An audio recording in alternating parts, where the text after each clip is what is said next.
Hello and welcome to the Tommy Kelly podcast. I am Tommy Kelly from adventuresinwoohoo.com and 40servants.com. And today I would like to talk to you about 5 things that you can do to make your magic better magic, or your magic ritual a more successful ritual, or how to, these tips or these ideas will make your magic that more focused and ultimately will bring you to a better outcome. For a long while, if you've been reading the blog, you'll see that I had an up and down relationship with magic where a lot of it didn't really work for me for a long while. And I think an awful lot of the reason for that is rather than doing it wrong, say, or not getting the pronunciation of the words right, or whatever it is that we usually worry about, you know, the time of the month, the lunar days, or, you know, the planetary hours or whatever.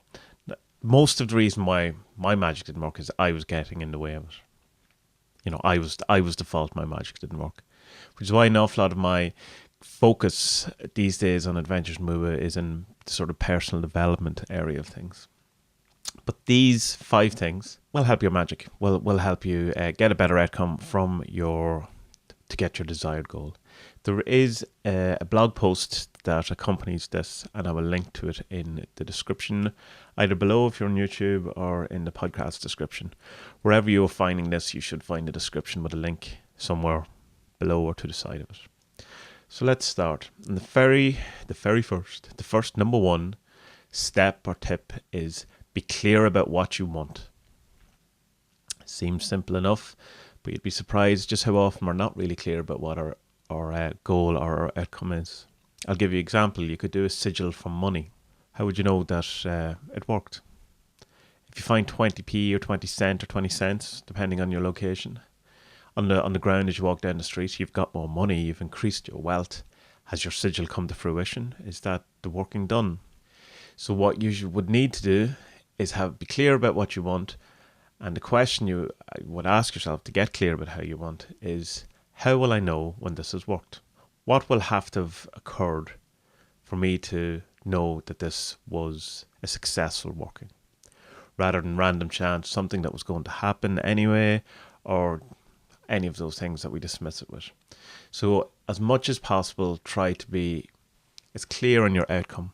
So rather than saying, I want money, or do a sigil from increased wealth, you should do like 20% pay rise, or $514, so that you know if you get $440, that's not it. You asked for this amount. Now there is the thing with sigils that some people say that you get a percentage of what you ask for. So I've heard things like sigils work 40% of the time, or you increase your probability by 40% of the time. Grant Morrison says to work every time. Mine certainly don't work every time, but they work a high percentage. So if you ask for $415 and you get $440, you might be okay with that and accept that as a victory. It's more, what I'm talking about here is to be more concerned with knowing how you will know that the magic has worked. One thing from my experience I can tell you is that I once did a goetic invocation of Boon, or Boone is actually how it's pronounced supposedly. I don't want to say he said, or because I think when people start talking about, well, Boone told me, or Boone told me, or Hecate told me, or, you know, whatever, it's just to me it sounds a bit ridiculous, because, not ridiculous, that's wrong, that's because who might say, but it sounds like they're in the room with you, having a conversation the same way that your friend Sean, or whoever your friend is, will be there, you know. And Sean said to me, and that's not really what, when I say that Boone said to me, I got this very strong feeling that I had messed up slightly with the thing, in that I had not, because I said to Boone, I says, I will give you public thanks, whatever it was I had offered in return for an increase of money. And the basic feeling that came back to me was, then how will I know when he has done something if I have been so vague in what I've said? So like, again, if I found 20 cent, should I give a public thank to Boone? So he was kind of going like, well, I could be waiting around forever for you till you decide what that I have done the thing for you. So that I just kind of right, we'll just leave it and I'll come back to it and end it, any sort of pact or whatever I had. But it was a good lesson in that I should be more mindful of what my outcome is. So I know for definite that you're not kind of left wondering or being a bit vague, did that work or did that not? So if you have a very definite outcome, my rent will be paid by the 5th of the month, 5th of March 2017, or whatever the date is. But, or something like I have a 20% increase on weekly earnings, or monthly earnings, or yearly earnings. Be clear about what you want. Maybe even give it a time. This will happen within a week, within a month, within a year. And if you still feel that you should leave it a bit more open-ended, you can add the thing, this or something better. But again, it's up to you. Just once you're kind of clear on what it is that you're actually, how you will know that it worked. What is it that will have to have happened for you to go, that happened? Have you a definite thing or have you left it too vague? The second step is pretend that magic doesn't exist. And this is a very important one because it's something that we can skip over very easily, in that we try to do everything by magic means, that you can sigil for anything and it should work. When an awful lot of time you'd be much better served by just doing the thing yourself, or learning how to do the thing, or going about it. So if you have, rather than doing a sigil or say magic for getting a job, pretend that magic doesn't exist, that there's absolutely no way that you can get help by anything else other than actually doing all the steps yourself. And then break it down into the different steps of what you will need. Like, I need this a CV, or a resume, whatever it is you call it, in your area of the world. You will need to apply for jobs, you'll need to look for jobs, you'll need to get a suit or some good clothes for going to the interview, you will need to prepare. Write down a list of all the things and do all of the things you can do before you do any magic. Then the things that you can't do, like say things like, the interviewer will like me. Well, I suppose you go in with the idea that he or she will like you and be as nice as possible, but he will warm to me or she will warm to me, whatever. That's the stuff you should attack with magic. Not, I will get a job. Stuff that you don't really have a hand in, that you would like the chances of succeeding with increasing. So break it down into what you can do yourself already to get your desired outcome. Do those things, and the bits that you can't do, or you need more luck with, or more help with, or a shove in the right direction, or a door to be opened, or some sort of thing like that, that's the part that you attack with magic. So if you want to do a love spell, say for instance, make sure that you're well groomed, cleaned, have clean clothes, nice clothes, work on your personality, work on your social skills. Do all the things you can do, and then attack with some sort of love magic, or some sigil or spell, or whatever way you work magic on top of that, rather than just sitting there in your dirty clothes with your unkempt hair, not knowing how to talk to people, doing a sigil for, I will find love, and then getting annoyed when it doesn't work. If sigils are probability enhancement, or if magic in general is probability enhancement, then there's a lot you can do to increase the probability in mundane senses without having to rely on magic, and you will be much more effective that way. So number 3 is act as if. One of the very early posts I did when I started this blog, or started the Adventures in Woo blog, was a post called Eat the Ice Cream. It was actually on Tumblr before adventuresinwoo.com, but I moved it over to Adventures in Woo, so you can find it on the site.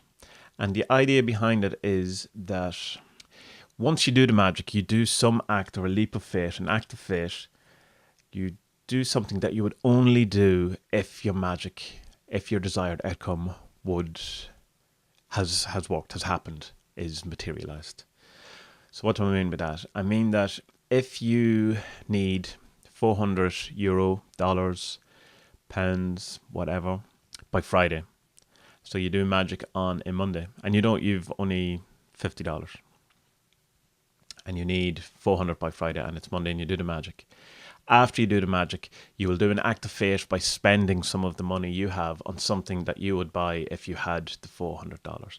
Now, this isn't an excuse or a license to be totally careless. And I think an awful lot of people go a bit insane with this thing, particularly like when going back to the secret of the law of attraction again, where, you can kind of go, it'll be fine, it'll be grand, just have to think positive thoughts. Let's get that second mortgage. Let's buy that car we can't afford because it'll all work out. So I'm stressing it's not that. It's a token gesture, a symbolic gesture. It's buying yourself a salad roll that you would have gone without eating because you needed to keep all your money together. It's not buying yourself a new car, getting further in debt or anything like that. If you need 400 quid and you have €50, give 5 of that to someone on the street. A symbolic gesture of something so that it breaks or releases the energy of the thing. So you're not holding on to things so tightly. So that if you have the €50, dollars, pounds, delete as appropriate, and you're trying to get more, as you hold on to that 50x amount of currency, it kind of restricts the energy in a sense, which the eat the ice cream thing is a story about Aleister Crowley needing money for his rent, and after he did his work, he went out and got ice cream. I've since learned that it probably was oysters and champagne that he got rather than ice cream. But ice cream for me, and the great beast 666 sitting there with a smirk on his face, knowing that all was well, eating ice cream, just it's a good image for this. But any sort of act that you would do that you would only do if the thing was going to happen. So the money one is the best example I can give at the moment because it's the only one that's in my head. That if you have money, you need more money, spend some of your money. Not all your money, just a token gesture on some sort of luxury item or whatever. So I hope that makes sense. If not, you can read more about it in the blog post that I mentioned or the Eat the Ice Cream one that is also linked in that one. Number 4 is keep detailed notes of everything you do. I have a notebook that I've been keeping. I've had several of them now, but and I just write down the date and what things I've done on those days, like what magic I've done, what books I'm reading, what kind of meditation I'm doing, what sort of yoga I'm doing, what all of those things. Any of the major things, what I'm working on. And any sort of magic working that I do, like at the minute, today I started the 40-day novena for the 40 servants. So that'll be put in. And I try to keep track of as much things as I can so that when I look back, I can see which things work and which things don't work. And the things that work, I do more of. And the things that don't work, I stop doing or I try to change them in some way so that they become something that does work.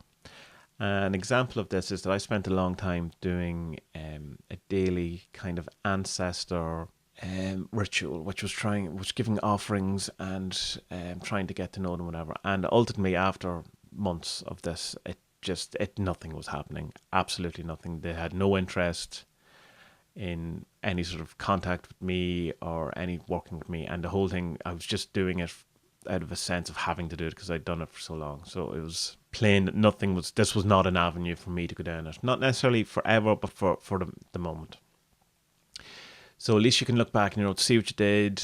If you had a particular sigil that you worked, but you did it in a different way. Like I used to draw sigils on a piece of paper and leave them on the street or somewhere with coins on top of them, and that worked sometimes. But you can look and you can see, what sort of percentages of or successes you're getting with these things. But it's important to keep notes, especially now when I look back at my magic diary from last year or whatever. You can kind of see the headspace you're in and the direction you were going, and you forget those things very, very easily. And the kind of struggles you were having or the successes, or you might forget, if say you were reading a book and you wrote down a quote or an idea from it and you go, oh, I forgot all about that.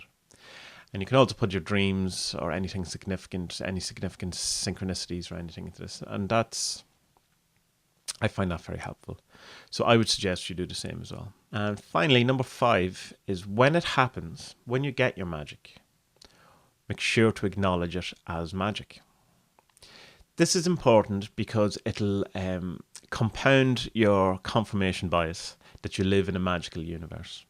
So many times you've asked or magicked or sigiled or whatever it is you do, positive thought your way, and you get the result, the exact result, and you'll be instantly go, oh wow, that's amazing. And then very quickly, the universe, the world, life pulls it back in and it makes it very mundane, and it seems to cover its tracks, and very quickly you will go, oh, but yeah, that's not really magic. That just happened. That was just coincidence.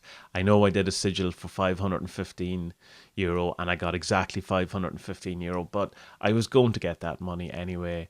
Or it's just a coincidence, a bit of luck. It's not really magic, and you get drawn back into the mundane, non-magical universe. And I think it's important to acknowledge it, to go, no, that was the magic. Even if it doesn't feel like it, if you get your desired outcome, if what you magicked for, if what you enchanted for happens, acknowledge it. So I first came across this idea in Anton LaVey's 11 Satanic Rules of the Earth. And this one is: acknowledge the power of magic if you have employed it successfully to obtain your desires. If you deny the power of magic after having called upon it with success, you will lose all you have obtained. And what I think he's saying here, not to speak for Dr. LaVey, but is that if you don't acknowledge the magic, it all falls away and you become less and less in a magic universe. Which you may say is a good thing. For me, I don't think it's a good thing. I'd rather live in a magical universe. Confirmation bias or no. So if you don't acknowledge it as being a magical, that if you got your desire and then you just dismiss it as something else, then the magic is taken away from you in the sense of that it becomes mundane. It is a mundane act and it's no longer a magical act. And also, the more you reinforce these ideas in yourself, the more that you see that you live in a magical universe, and these things will become more frequent because you'll be looking for them and you'll be accepting of them. So that is the 5 tips and tricks, or steps, if you will, that I offer you that will improve your magic to some extent. It certainly will improve mine. You may have some that you would like to add to it. You may have some that you may take away from it. But if so, please leave me a message either on Facebook and Twitter, on the website. You can go and read the blogs on adventuresinwoohoo.com. If you want to know more about my magic and divination system, the 40 Servants, you can go to the40servants.com. I have a YouTube channel, which in fact you may be listening to this on YouTube. You may be listening to this on SoundCloud. You may be listening to this on iTunes. If you are listening to it on iTunes, if you could leave a rating, that would be awesome. If you're on YouTube, if you could like the video, even though it's not a video, that would be great. If you subscribe to the channel. I also have a newsletter which you can sign up for on the right-hand side of the website, Adventures in Woo Woo. It's called The Gospel According to Woo. However, if you're on a phone, it might be at the very bottom. It depends on what way your phone or tablet is set up. And all of the details will be in the show notes below. So that is us for this week. Podcast come out on a Monday. Tuesday is the newsletter. Wednesday is the first YouTube video. Thursday is the blog post. Friday is the weekly woo. And Saturday is the second YouTube video. Well, that's what I'm aiming for, and that seems doable at this moment in time. So until next time, gentle listeners, I will leave you to have a wonderful week. Have a great week.